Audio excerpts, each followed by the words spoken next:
Yeah, so shout out Jeff Hannon. He's the one who believed in my program. He was way back in the day, and he was very involved with Rookies Cup.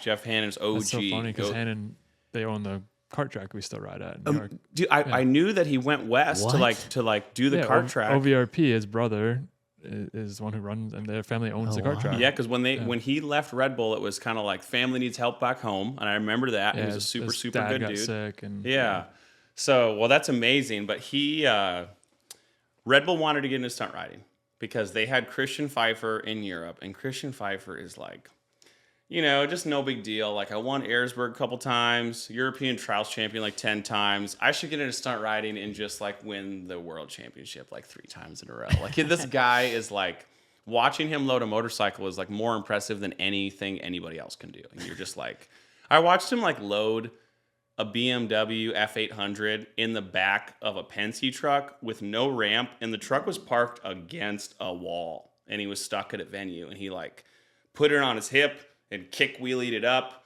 and then like held the front brake and did a burnout and pushed it, and then like walk and rode a full-size BMW up the back of a Penske truck, and I was just like, what just happened right now?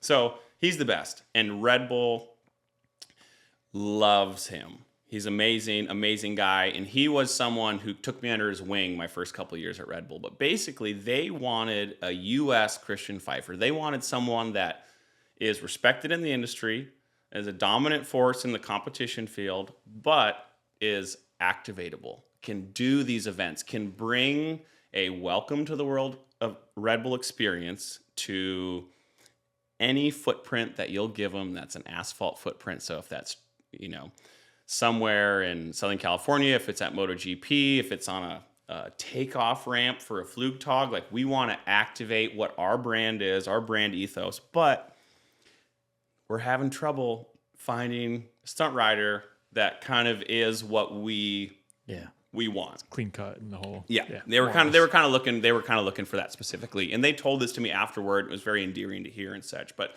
they actually were thinking about not getting in because they title sponsored the first full season of XDL, but they didn't have an athlete, and they were probably going to not procure an athlete and stop sponsoring the series because they do not sponsor series that they do not have athletes competing in.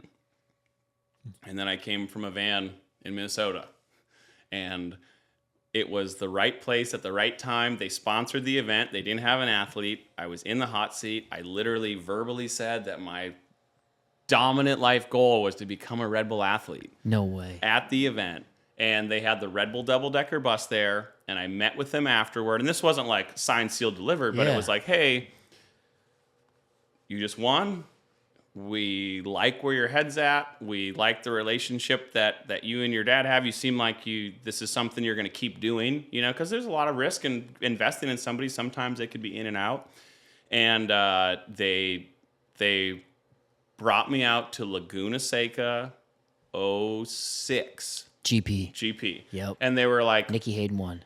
Nicky Hayden won. So my first ever MotoGP race, I got to watch it like in an adjacent suite with like Tom Cruise and Michael Jordan at MotoGP. It was right at turn 4, right? Like unlimited, like Haagen-Dazs ice cream bars and like sushi, like all this stuff that to me, 15 years old, coming from Minnesota, I've never really experienced that life. I remember they put me up in,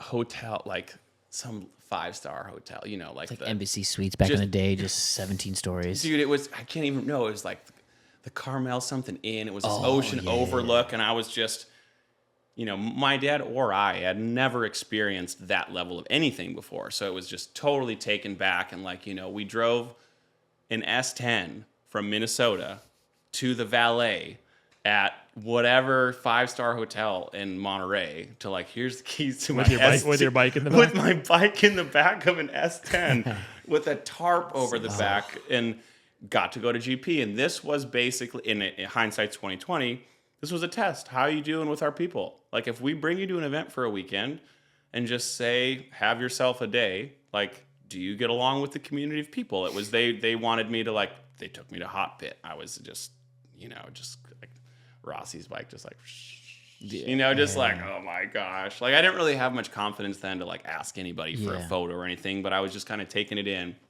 So went to MotoGP, and during MotoGP, Jeff Hannon was like, hey.